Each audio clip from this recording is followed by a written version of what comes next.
यशोदानंदन व्रज जन रंजन यमुना तीरावनचारी यमुना तीरावनचारी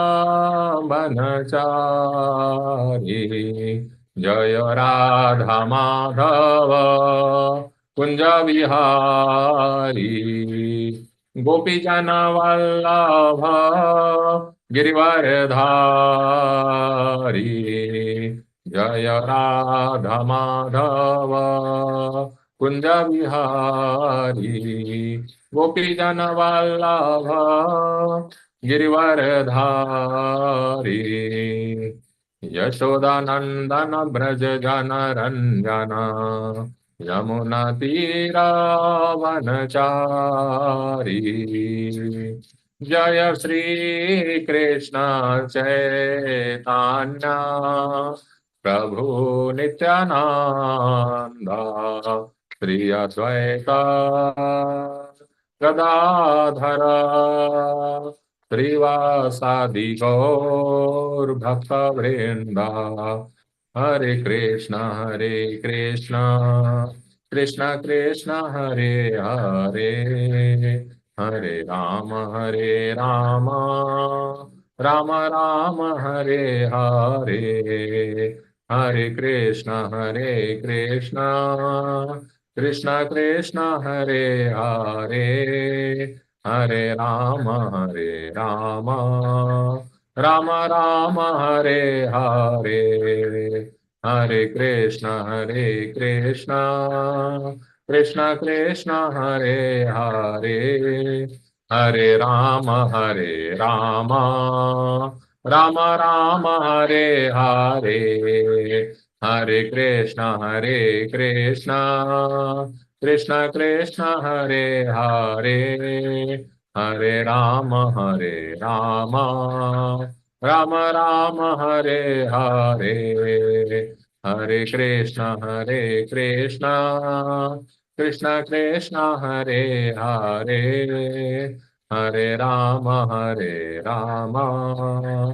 राम राम हरे हरे हरे कृष्ण कृष्ण कृष्ण हरे हरे हरे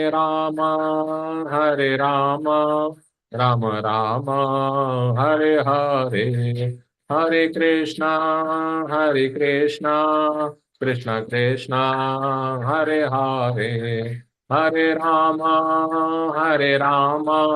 राम राम हरे हरे जय जगन्नाथाय जय बलदेवाय सुभद्रमाय जय सुदर्शनाय जय गौरांगी बेंगलोरेश्वर जय गौरांगी बेंगलोरेश्वर जय गौरांगी जय लक्ष्मी नरसिंह जय अनंत देव लक्ष्मी नरसिंह जय अनंत देव जय निताय चैतन्य जय निताय चैतन्य जय निताय चैतन्य जय जय प्रभुपाद जय जय प्रभुपाद जय जय गुरुदेव जय जय गुरुदेव हरे कृष्ण हरिनाम संकीर्तन की जय शिला प्रभुपाद की जय ग्रंथराज श्रीमद् भागवतम की जय Hare Krishna. Welcome to today's morning discussion on Srimad Bhagavatam. So let's begin. Om Namo Bhagavate Vasudevaya. Om Namo Bhagavate Vasudevaya. Om Namo Bhagavate Vasudevaya. नारायणं नमस्कृत्य नरं चैव नरोत्तमं देवीं सरस्वतीं व्यासं ततो जयम् उदीरयेत् नष्टप्रायेषु भद्रेषु नित्यं भागवत सेवया भगवती उत्तम श्लोके भक्तिर्भवति नैष्ठिकी कृष्णाय वासुदेवाय देवकी नंदनाय च नंदगोपकुमाराय गोविंदाय नमो नमः. Hare Krishna. So today we are reading from fourth canto, first chapter, which is titled as Genealogical Table of Lord Manu Maharaj's Daughters. Actually, let's Open it.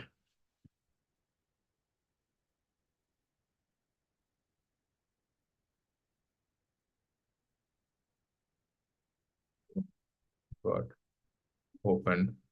Okay. Genealogical table of the daughters of Manu. This is a chapter name, and we are reading the last four verses of this chapter. So let's begin actually.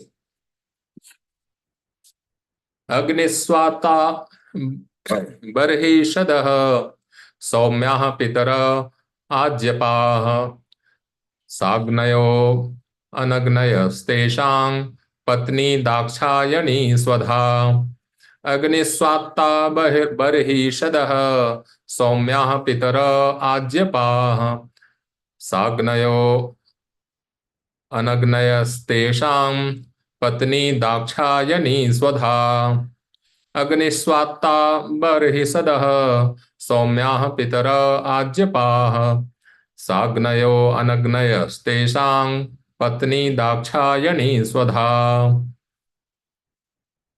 Mataji, if you want to recite, you can attempt.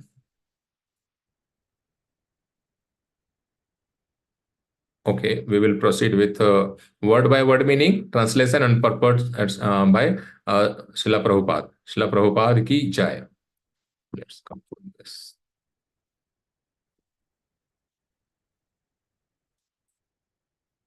Word by word meaning. Agniswattah, the Agniswattas.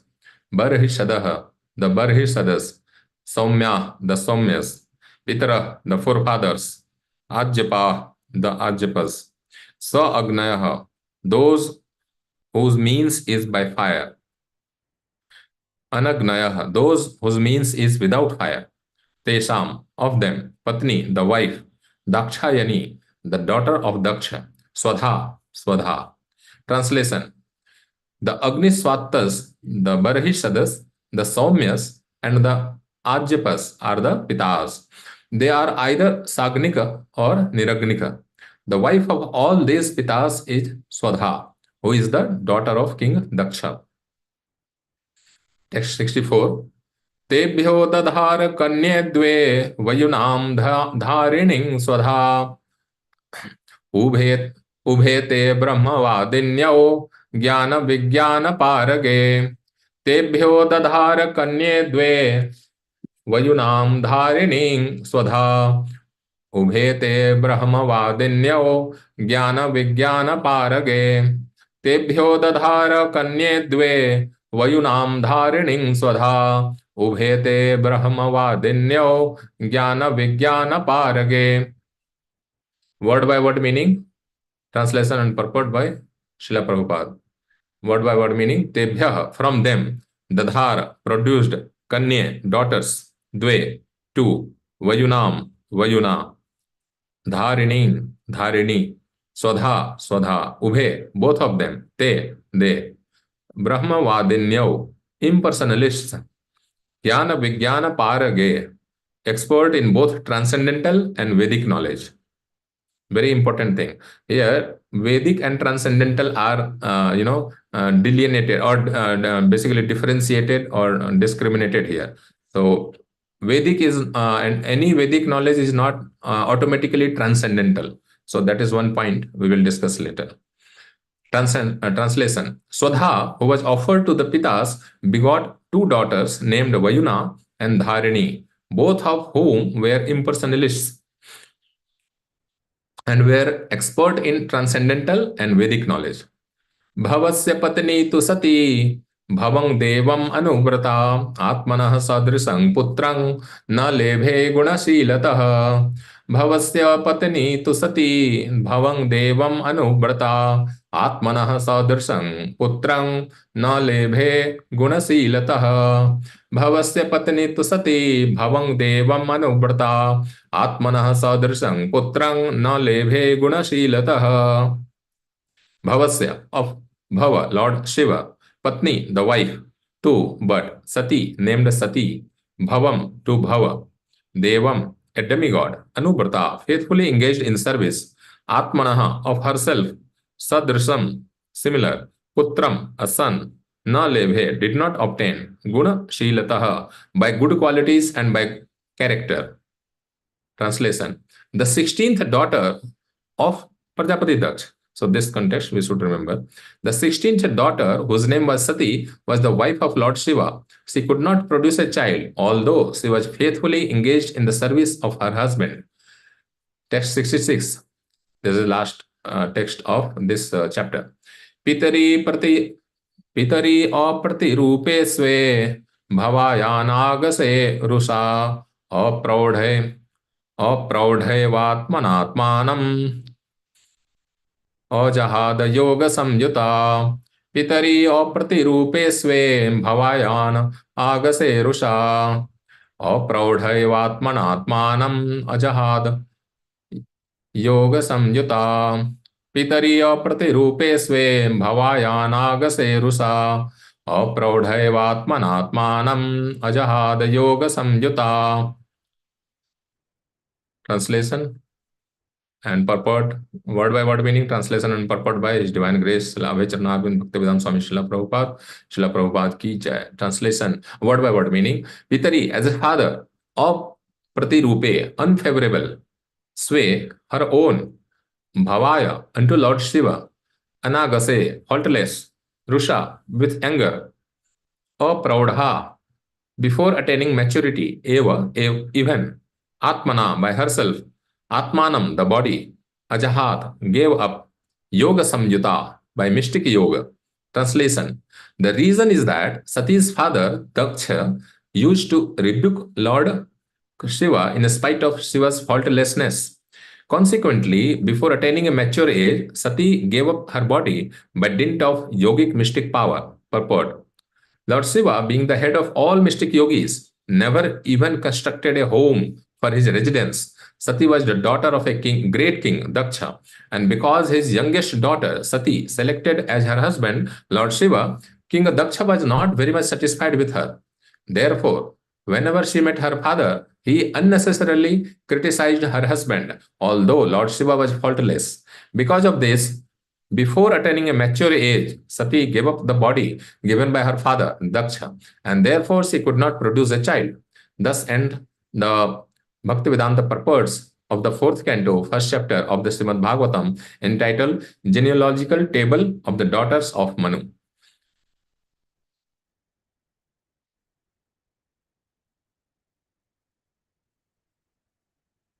ओम ज्ञानतिमिरान्धस्य ज्ञानाञ्जनशलाकया चक्षुरुन्मीलितं येन तस्मै श्रीगुरवे नमः. श्रीचैतन्यमनोभीष्टं स्थापितं येन भूतले स्वयं रूपः कदा मह्यं ददाति स्वपदान्तिकं. वन्देऽहं श्रीगुरोः श्रीयुतापदकमलं श्रीगुरून् वैष्णवांश्च श्रीरूपं साग्रजातं सहगण रघुनाथान्वितं तं सजीवं साद्वैतं सावधूतं परिजनसहितं कृष्णचैतन्यदेवं श्रीराधा कृष्णपादान् सहगण ललिता श्रीविशाखान्वितांश्च नमो विष्णुपादाय कृष्णप्रेष्ठाय भूतले श्रीमते भक्तिवेदान्त स्वामिन् इति नामिने. नमस्ते सारस्वते देवे गौरवाणी प्रचारिणे निर्विशेष शून्यवादी पाश्चात्यदेशतारिणे. हे कृष्ण करुणा सिंधो दीनबंधो जगतपते गोपेश गोपिका कांत राधा कांत नमोस्तुते. तप्त कांचन गौरांगी राधे वृंदावनेश्वरी वृषभानुसुते देवी प्रणमामि हरिप्रिये. वाञ्छाकल्पतरुभ्यश्च कृपा सिन्धुभ्य एव च पतितानां पावनेभ्यो वैष्णवेभ्यो नमो नमः. जय श्री कृष्ण चैतन्य प्रभु नित्यानंद श्री अद्वैत गदाधर श्रीवासादि गौर भक्त वृंद. हरे Krishna Krishna Krishna Hare Hare Hare Ram Ram Ram Hare Hare. Hare Krishna. So, like every chapter of Srimad Bhagavatam, every verse of Srimad Bhagavatam, this chapter also has its very like great significance. One thing is mentioned in between this chapter, that whoever actually faithfully goes through the genealogical table, like Manu Maharaj's genealogy, his Vansavali, right? So they are freed from all sins, right? But that is not our topmost priority, even though those are the side benefits. Bhagavatam mentions, of course, it will happen, but that is not our main goal. Main goal is to develop, attraction to Krishna, right? That is the main goal. Other things are side effects, very positive side effects. Yeah, like that. So, yeah, Manu Maharaj is like one of the 12 Mahajanas, right? Yesterday also I was discussing same thing, that he is one of the 12 Mahajanas mentioned by Dharmaraj himself, Yamraj himself. Swayambhur Narada Shambhu Kumaraha Kapilo Manu. That Manu is Swayambhu Manu, not all Manus. Even though all Manus are great, but in the official listing of 12 Mahajanas, Swayambhu Manu is mentioned. Swayambhu is Brahma. From Swayambhu Brahma, Manu is created or produced. That's why from Swayambhu Brahma to Swayambhu Manu. Like that, from Vasudev to Vasudev, like that. So Swayambhu first word is Brahmaji, and Swayambhu Manu is from born of Brahmaji. So that is Swayambhu Manu. Okay, so that is like Mahajanas. What is the significance of Mahajanas? They know the real import of dharma, what should be done under what circumstances. It is famously mentioned in Mahabharat's one Parv, and Chaitanya Mahaprabhu has quoted that directly in Chaitanya Charitamrita. It comes actually. Tarko pratishtha srutayo vibhinna nasavarasir yasya matang na bhinnam dharmasya tattvang nihitam guhayam mahajano yangata sapantha. The real meaning or import or real essence of dharma is not to be found by argument. It is present in the core of the heart of Mahajanas. So we should follow the footsteps of Mahajanas by following their instruction, not by imitation, right? So Lord Shiva actually, for example, he is another Mahajana, right? Kumara Kapilo Sambhu. Balir Vayasakir Vayam. That's the second line, like another 6. So Kumara Kapilo Mano, so anyway, Prahlado Janako Bhismo, Balir Vayasakir Vayam, these are the actually. So yeah, the point is Lord Shiva is another Mahajana, and he is the greatest devotee of Lord Krishna in this material world. So we cannot imitate Lord Shiva. For example, I'm just saying that Lord Shiva actually, he consumed all the halal or halal poison, which came out as the first byproduct of the churning of the milk ocean, right? So then he actually had the capacity to hold entire full amount of poison in his throat only, right? So others cannot do that. We cannot imitate. So point is, we have to follow the instructions of Mahajana. That is called Mahajano Yangata Sapantha. Okay, so now we are discussing about Manu Maharaj. And Manu Maharaj is so great that, during his reign, like for, 71 Chatur Yugas, right? So Lord keeps on coming under different avatar, to help Manu Maharaj's rule very smooth. It should function very nicely, smoothly. To help that, Lord keeps on coming. Whether Manvantar Avatar, that is anyway fixed. For each Manu, Lord will come once. And then you have Yuga Avatar, and Satyavasya Avatar also, Lord keeps on coming. So basically, the Lord is all. Purusha Avatar is anyway, that is beyond the even lifespan of Brahmaji. So that we are not counting specifically in the context of Manu Maharaj. But yeah, Manvantar Avatar is anyway by definition is there. It's Lord is always there. And point is, if we reflect back on the 10 subject matters of Srimad Bhagavatam, Atra Sargo Visargascha Sthanam Poshanam Utaya Manvantare Sanukatha Nirodha Muktirasraya. So Manvantar and Isanukatha. So whenever there is a discussion of Manu Maharaj or change of Manu Maharaj, so then Lord's Isanukatha always comes, follow up, right? So whenever you discuss Manu Maharaj, any Manu, and specifically Swayambhu Manu, then Lord definitely, some pastime of Lord happens. Again, I'm coming from different angle, from this 10 topics of Bhagavatam. So if you discuss any pure devotee, naturally you will end up discussing Lord's interaction with that devotee, right? Lord's dealings with that devotee, right? So as soon as Manu Maharaj appeared, and then Brahmaji actually, he appeared in a fully grown up, form. So Brahmaji ordered him to spread the progeny, to expand the Srishti, the creation, right? So Manu Maharaj asked, where do I actually, where will they be situated, that Srishti or progeny? Brahmaji says on the earth or earthly planets, right? Then Manu Maharaj says, where is the earth? So earth was actually, by that time, earth was already stolen by Hiranyaksh, right? And he had actually kept it in the bottom of Garbha ocean, right? Not the ocean of earth itself. That is paradoxical. So that's not possible. So earth was kept on the bottom of Garbh ocean, right? So then Lord Vishnu took up the form of Varahadev, and he actually, first of all, he actually put the earth back on its orbit, and then actually he fought with Hiranyaksha. So again, Varadev comes immediately, right? So similarly, there are many avatar during each Manus, right? So each Anukatha naturally follows in relation to any Manu. Yeah, that's the significance. So, and we see further, Manu Maharaj has 5 children. Uttanapad and Priyavrat. Priyavrat and Uttanapad actually, and Akuti, Devahuti, and Prasuti, 3 daughters, right? And all of them are glorious, right? Priyavrat and Uttanapad, these topics will come in 4th canto, further chapters, and 5th canto. But Akuti, Devahuti, and Prasuti, about them, at least one of them, about Devahuti, Mother Devahuti, we already read we went through that, her, details in 3rd canto, towards the end, right? Lord Kapil Dev himself appears from her. So that is the glory. Father is Mahajana, husband is great Rishi, who was so powerful that Kardam Muni was so powerful that he could alter the destiny for any person. So Brahma Vidhan, right? That is not easily to be changed. But Kardam Muni was so powerful, he had that much power. He could have altered anyone's destiny. That is mentioned actually during Kardam Muni's description. So father is Mahajana, husband is a great sage, who pleased the Lord Vishnu by his tapasya, right? And the Lord himself, Lord on his own said that I will become your son. Not that Kardam Muni prayed separately. So we can understand how great Kardam Muni was and how great his tapasya was. Lord had so much compassion that he shed few tears from his eyes by seeing how frail Kardam Muni has become by his because of his extreme severe penance. So those tears actually fell, and that is the place is called Bindu Sarovar. Anyway, so yeah, then Lord himself appeared as Kapiladev. Right? So like that, we heard about Devahuti. And then Akuti is mentioned in this chapter. So she was actually married with Ruchi, right? And Lord appeared as her son. He was called Yagya, and he was the leader of the Devas. He took the role of Indra. So now we know about Akuti. How glorious is Akuti that again Lord appeared.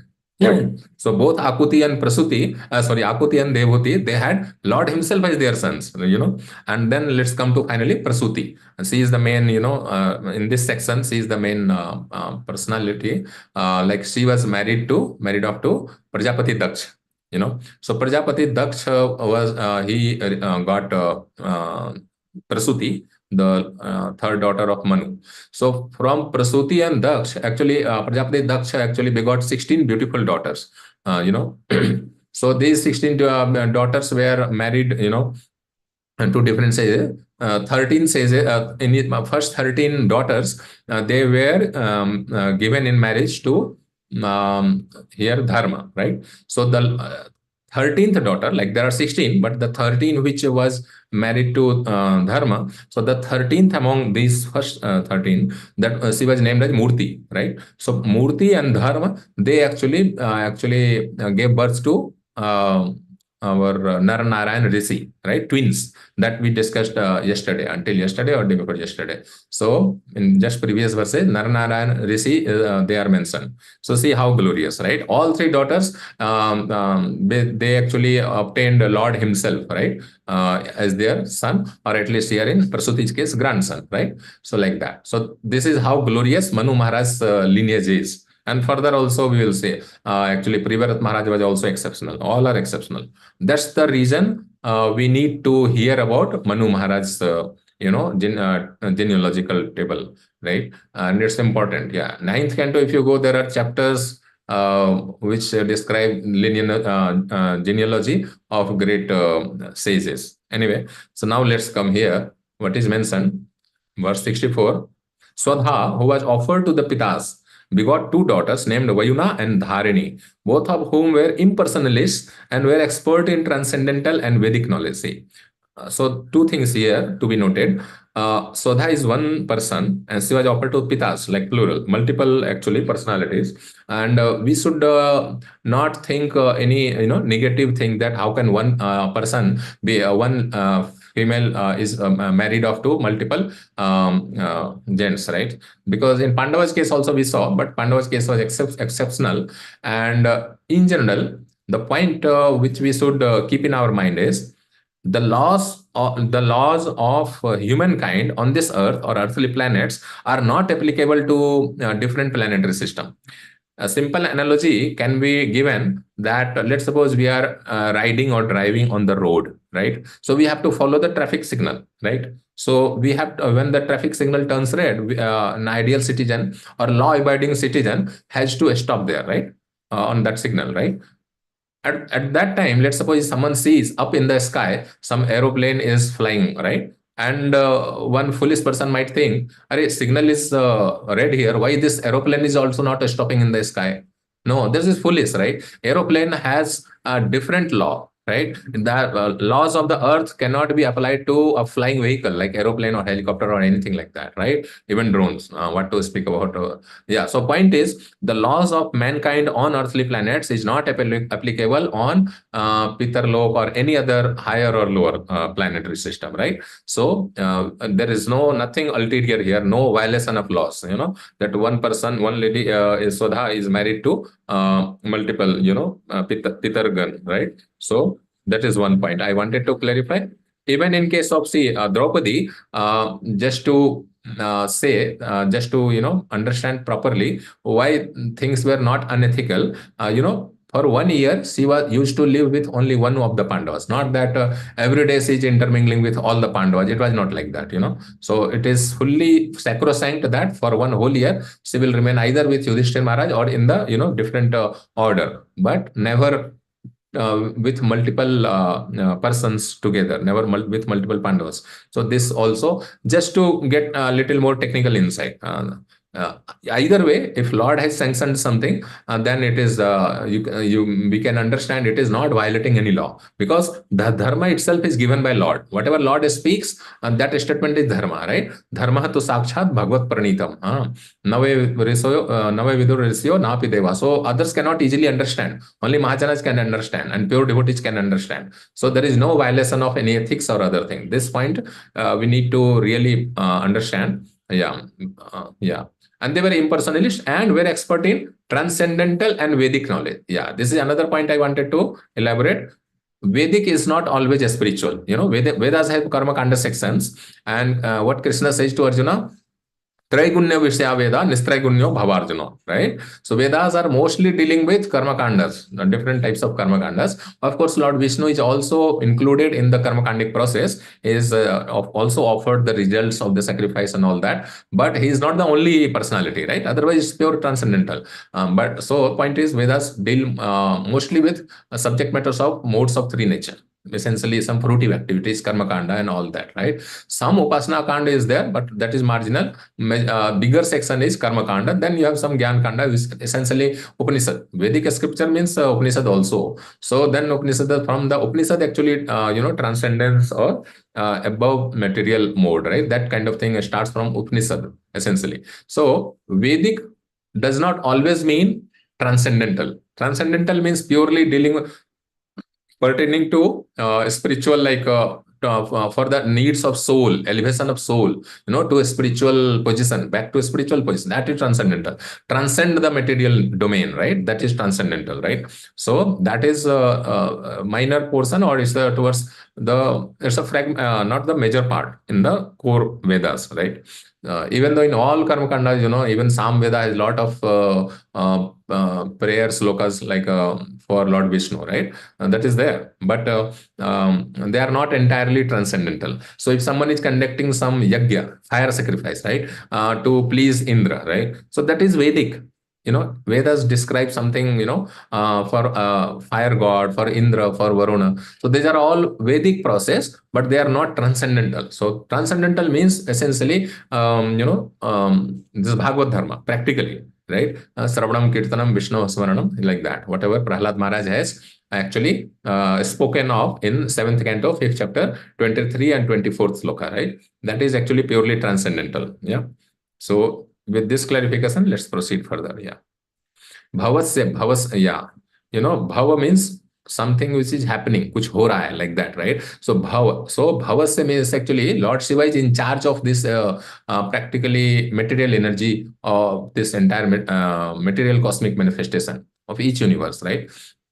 So Bhavasya, Lord Shiva himself is called Bhava, that is one of his name. Bhava means happening again and again, something like, like birth, right? Birth and death, right? So Bhava Sagar, we say that is the word, right? Bhava Sagar means what?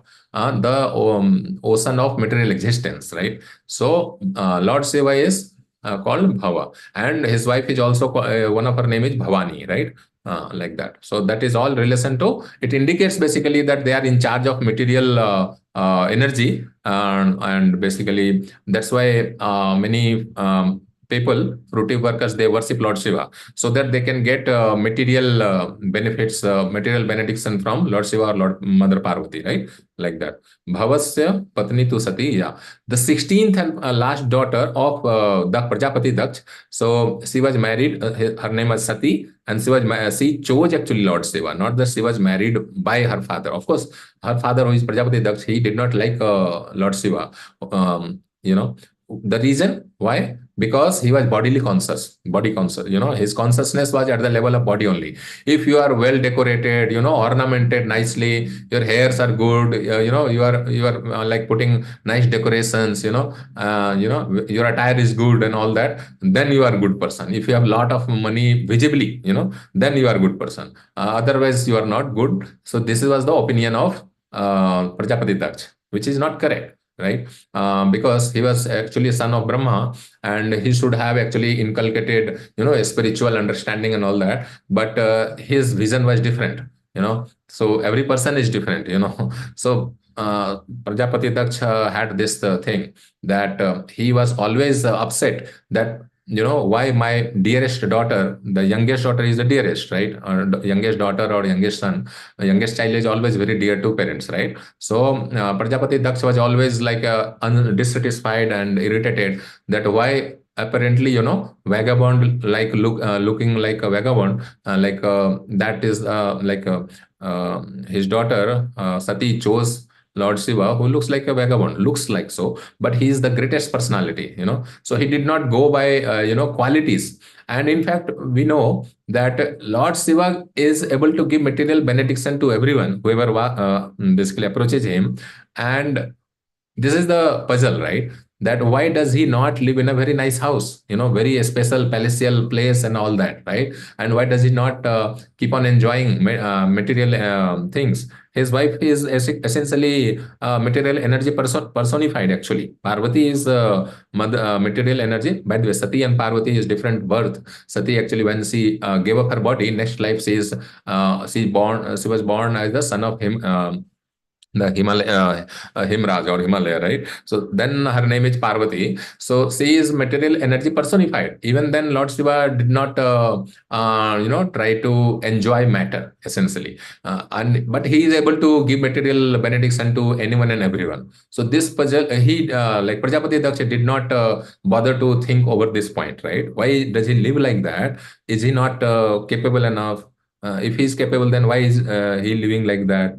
These kind of things he did not ponder. He just went by external appearance, and that same thing continues even in today's time, right? So they just say basically the father of girls, so they always see that whether basically he has good bank balance, prospective groom for his daughter is that whether he has a good amount of bank balance or not, whether he has a own house or not, well, nice house, nice car, good bank balance, good looking, then they will not bother. Beyond this, they will not bother whether the boy is really of good character or not. They don't bother in today's time. That's why divorces have started happening, right? In India also now it has started happening because of this reason. Earlier, people used to really check the character, apart from the reasonable material capacity or material. Some reasonable thing is required in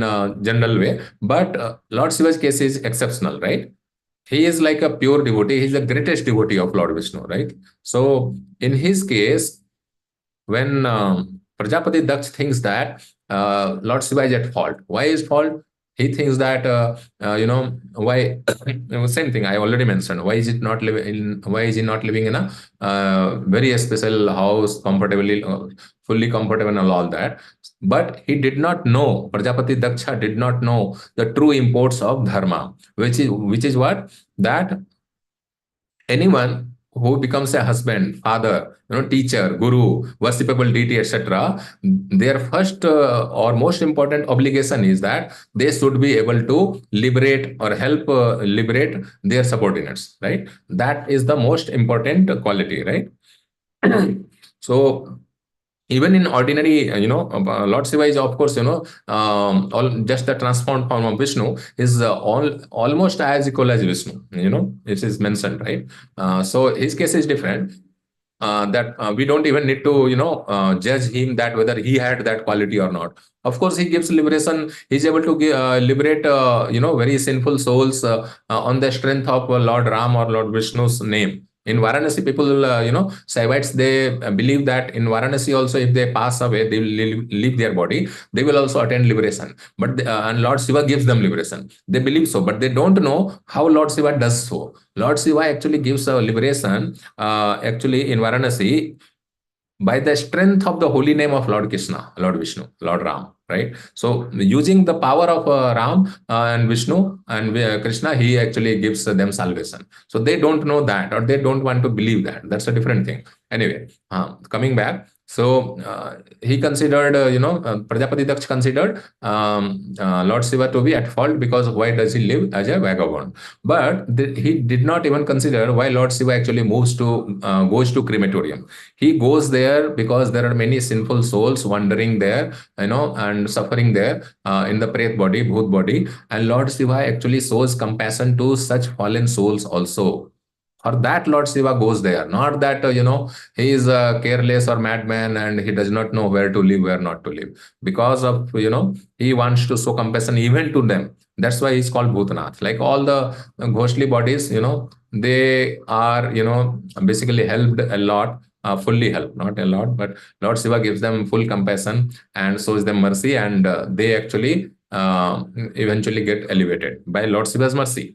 So that is the causeless, that's the level of Lord Shiva's compassion. Not only with Dehadhari, like, who has actually material body right now, not only them, but he takes care of even ghostly bodies, ghostly entities, right? So that is the power, that is the compassion of Lord Shiva. That is one thing. Another thing, why did he not build a nice palatial home? Just by his willpower, he can do so. Just by willpower. If Kardamuni can prepare one palatial flying, big palatial town, then can Lord Shiva not make such a big building?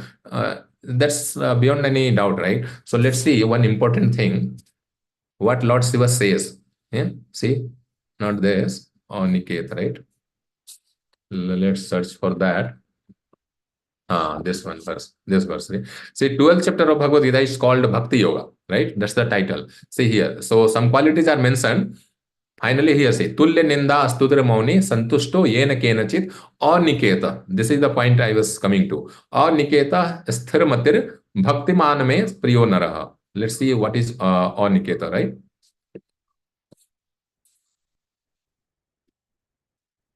Aniketa means having no residence. Yeah. See here.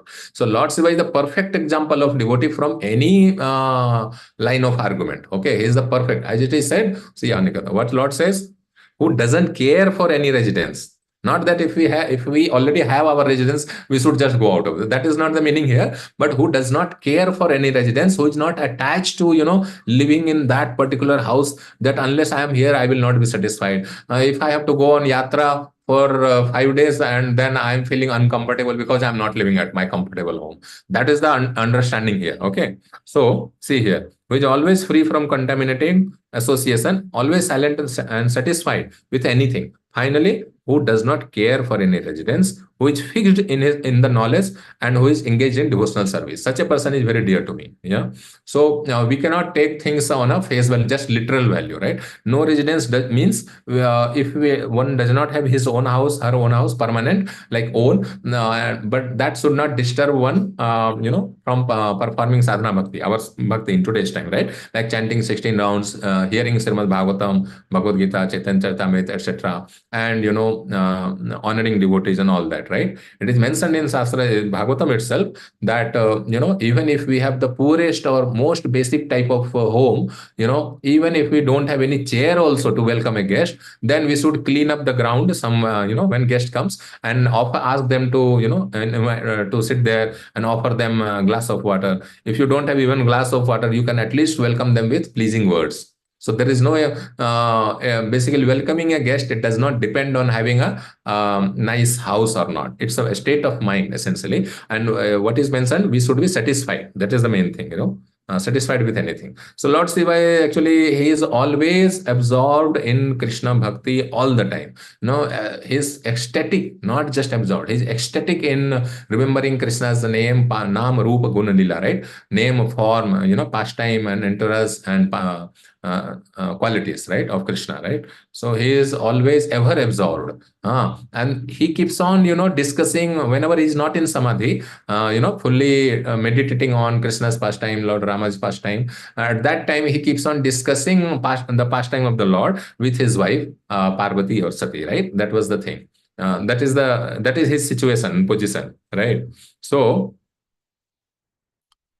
yeah. So that's this is 63rd only. Let's actually go to, yeah, other.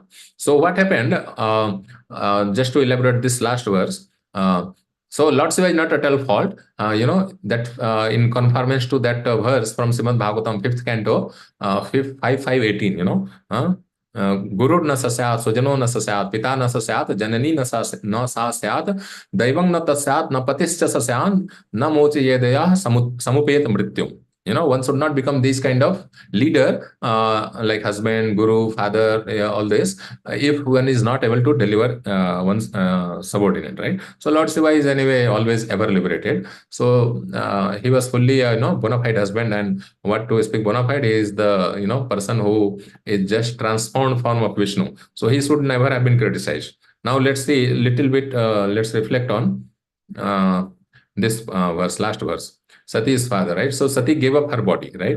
So why? So it's a premature giving up. She burned her body through yogic mystic power. So what is timely giving up the body like this? Example is Dhritarashtra. Dhritarashtra, when finally, after he heard chastising words from Vidur, then he left finally his home, and Dhritarashtra and Gandhari both went to forest, Himalayas area, and they performed some, meditation and all, whatever, austerity and other thing for their elevation. And when the time came, that he was supposed to give up his body, so by his yogic power, Dhritarashtra actually burned his body in his own, in the fire born of his own mystic power. So that was, you can say, one example of timely giving up the body through this fire, right? But Sati, in her early young age, she gave up her body. You know why? Because when Prajapati Daksh, he organized one great sacrifice, great yajna festival, okay? So he invited many demigods and many great personalities, but he intentionally did not invite Sati and basically Lord Shiva, being irritated on Lord Shiva. So Mother Sati and Lord Shiva, they were seeing a lot of aeroplanes flying towards Prajapati Daksha's abode, right? So Mother Sati wondered, my father must be conducting some great sacrifice, something, I want to go. But Lord Shiva prohibited her.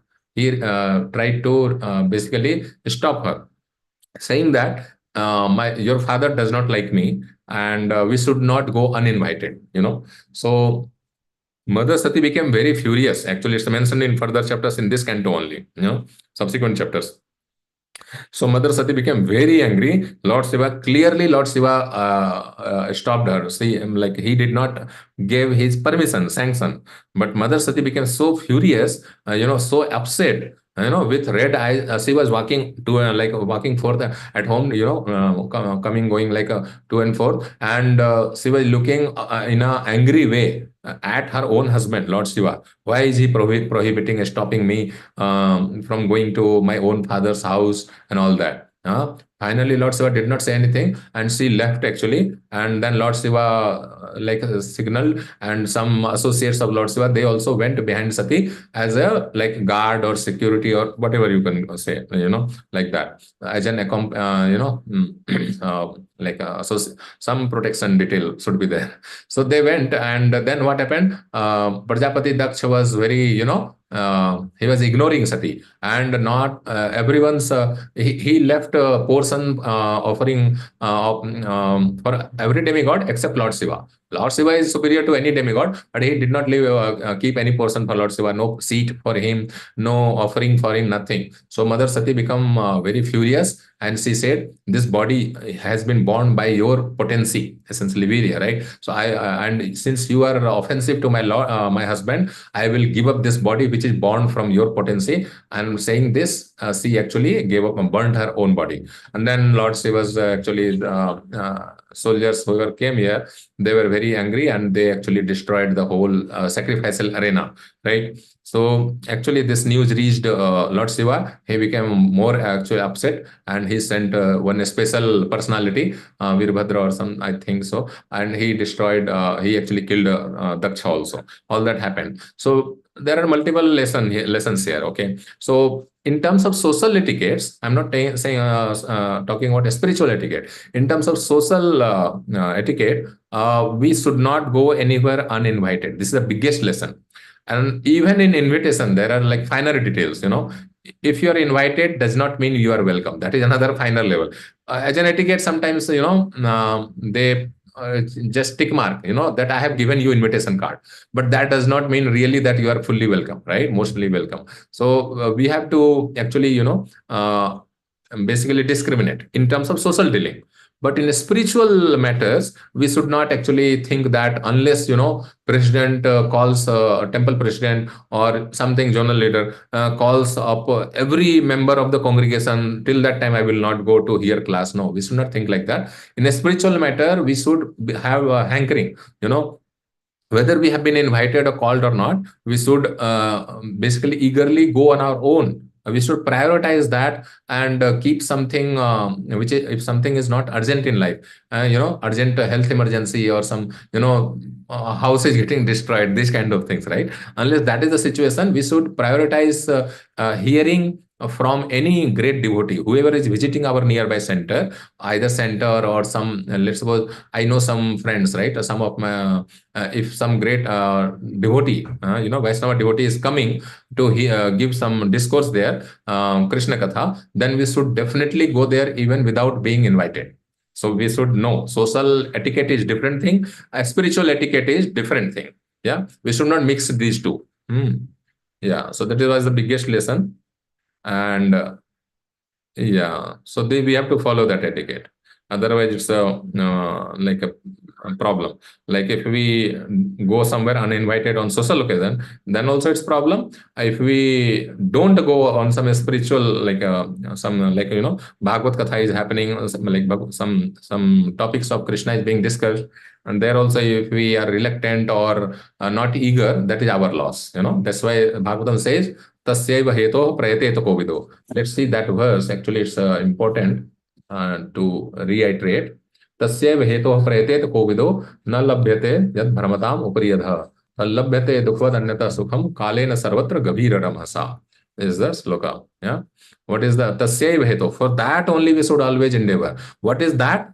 That is like whenever there is a chance to hear spiritual topics like Krishna Katha, Hari Katha, right? Persons who are actually intelligent and philosophically inclined should endeavor only for that purposeful end, which is not obtainable. Other things you can, obtain by your personal endeavor. But such opportunities which help us transcend this material life, that we should not actually lose. We should always go with that, and yeah, make our life successful. So this is the, like, we are ending this chapter here, and great benefit. There is a great benefit of hearing this chapter. Every chapter, and likewise this chapter also. So yeah, Lord Shiva is faultless. He is like a topmost devotee in the material world, and topmost devotee of Lord Vishnu. So as it is said, Nimna Ganam Nimna Ganam Yatha Ganga, Devanam Achyuto Yatha, Vaishnavanam Yatha Sambho, Purananam Idam Tatha. As yeah, topmost example in each category.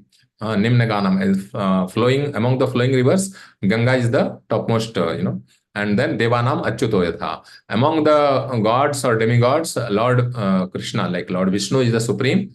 Among devotees, Vaishnavas in this material world, Lord Shiva Sambhu is supreme. And among all the Puranas, scriptures, Srimad Bhagavatam is the topmost thing. Yeah, so this is the benefit of, we are just reading Srimad Bhagavatam, which is the topmost Purana, and we are hearing about the topmost devotee, who is Lord Shiva. It's said that if, Lord Shiva, just a little bit, some anecdote came in my mind about Lord Shiva. Once Lord Shiva was wandering with Mother Parvati, and at one place, suddenly he, Lord Shiva starts paying obeisances. So Mother Parvati asks, what is the special significance of this place? Lord Shiva says, here some great devotee actually performed a lot of tapasya, and some Krishna bhakti, performed a lot of Krishna bhakti. That's why I'm paying obeisances to this place. Another place, Lord Shiva starts rolling on the ground. Mother Parvati again asks, so why are you doing like this? Lord Shiva says, in future some other devotee will, a great Vaishnava will come who will perform some bhakti here.